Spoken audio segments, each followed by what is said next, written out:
Having such a rich history and yet a very mysterious future makes the Dunedain Rangers one of the most fascinating people in all of Middle-earth. Today we will be going over the history of these fascinating people as well as looking at what happened to them after the events of The Lord of the Rings. Let's get into it. Build me an army worthy of Mordor. Before we start, my friends, I would very quickly like to ask for a small favour. As you can see here, only a very small percentage of our viewers have actually subscribed to the channel. Subscribing actually helps us out a great deal, so if you don't mind just hitting that big red button, it of course takes 2 seconds and is completely free but means the world to us. Thank you so much. So the Dunedain were lords of long life. They had great power and great wisdom. They were the far superior race of men in Middle-earth. They were always far fewer in number than the lesser men, but what they lacked for in numbers, they made up for with other attributes, such as power and longer lives. They were described as being tall, pale-skinned, with dark hair, shining grey eyes, and proud faces. Most of the elf friends, therefore, departed and dwelt in Numenor, and there they became great and powerful, mariners of renown and lords of many ships. They were fair of face and tall, and the span of their lives was thrice that of the men of Middle-earth. These were the Númenóreans, the kings of men, whom the elves called the Dunedain.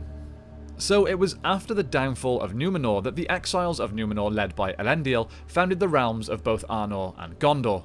There were already many men here who had Númenórean blood. They of course welcomed Elendil, Isildur and Anarion with open arms. It's actually a common belief that all of the Dunedain are in some way descended from the line of Elendil. This is, however, not the case. As I just stated, many others had settled in these realms independently before the downfall, and they later allied themselves with the founders of the kingdoms of the Dunedain. The ancestors of the princes of Dol Amroth were among the most prominent of these. So the Dunedain were actually divided as the Dunedain of Arnor and the Dunedain of Gondor, following the death of Isildur, son of Elendil, in the second year of the Third Age.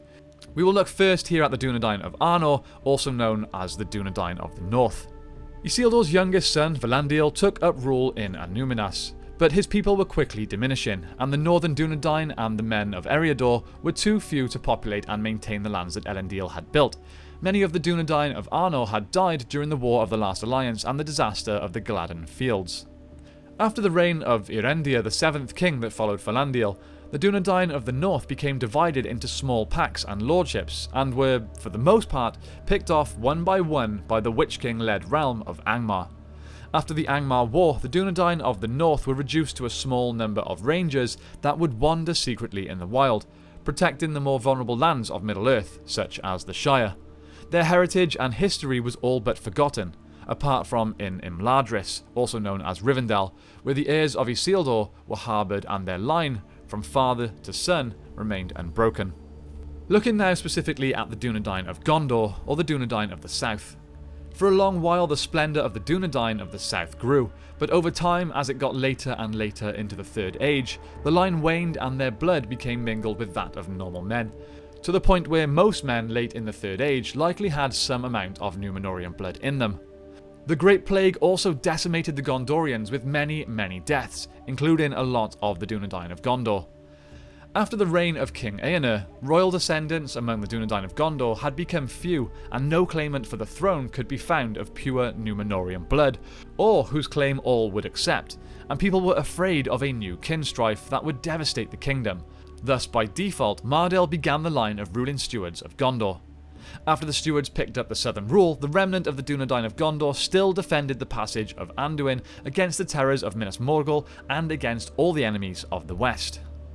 By the time of the War of the Ring, the Dunedain of Gondor lived in Minas Tirith and the near townlands, as well as the royal lands of Anorion, Ithilien, and Belfalas. So what happened to the Dunedain after the War of the Ring? Well, some remained as rangers protecting the free peoples of Middle-earth, continuing to wander, hidden in secret, seeking no reward and no glory, just protecting from whatever evil remained in Middle-earth. Then, upon the reunification of the kingdoms of the Dunedain, Gondor and Arnor by King Elisar, also known as Aragorn, the might and dignity of the Dunedain was said to have been lifted, and their glory was restored. Aragorn actually wedded Arwen, who was the daughter of Elrond, brother of Elros, who was the first king of Numenor, and so he actually restored the majesty and high lineage of the royal house of Tel Contar. However, the extended lifespan of the Dunedain was never truly restored, mixing more and more with a line of lesser men with shorter natural lifespans. This meant the lifespan continued to wane until it became like that of other men. Aragorn would have been the last of the true extended lifespan, living until 210 years old. The importance of the Dunedain and their influence on Middle-earth cannot be overlooked, even down to their influence on the common language of men. We can see here from this quote from Appendix F that the Dunedain would originally have spoken in Elvish, more specifically Sindarin, though they would eventually speak the common speech, but influenced it heavily with words from the Elven language. After the downfall of Numenor, Elendil led the survivors of the Elfriends back to the northwestern shores of Middle-earth. There many already dwelt who were in whole or part of Numenorian blood, but few of them remembered the Elvish speech. All told, the Dunedain were thus from the beginning far fewer in number than the lesser men among whom they dwelt and whom they ruled, being lords of long life and great power and wisdom. They used therefore the common speech in their dealing with other folk and the government of their wide realms, but they enlarged the language and enriched it with many words drawn from elven tongues.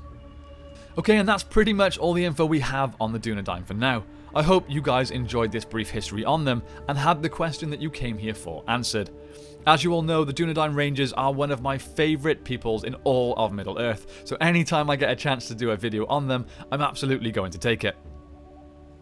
My question for you guys today is this: if you could choose between the immortal life of an elf, the normal lifespan of a man, like we have now, or something in between, like the extended Numenorian life, what would you pick? I know picking an immortal life seems obvious, but personally, I think it would get pretty boring living a life like that, so I'm curious to know what you would choose if you could. Before I go, I want to of course thank our patrons. The support you guys show, and of course donating towards the budget of our short film, keeps us very excited and very motivated to get working on it. It's coming, I promise. Of course, don't forget to check out our other channels, the Tabletop Alliance, the 6th Ranger, the Batcave, and History of Dragon Ball for all kinds of pop culture lore. That's it from me today. Thank you all so much for watching. I hope you have a great day, and I will see you next time on The Broken Sword.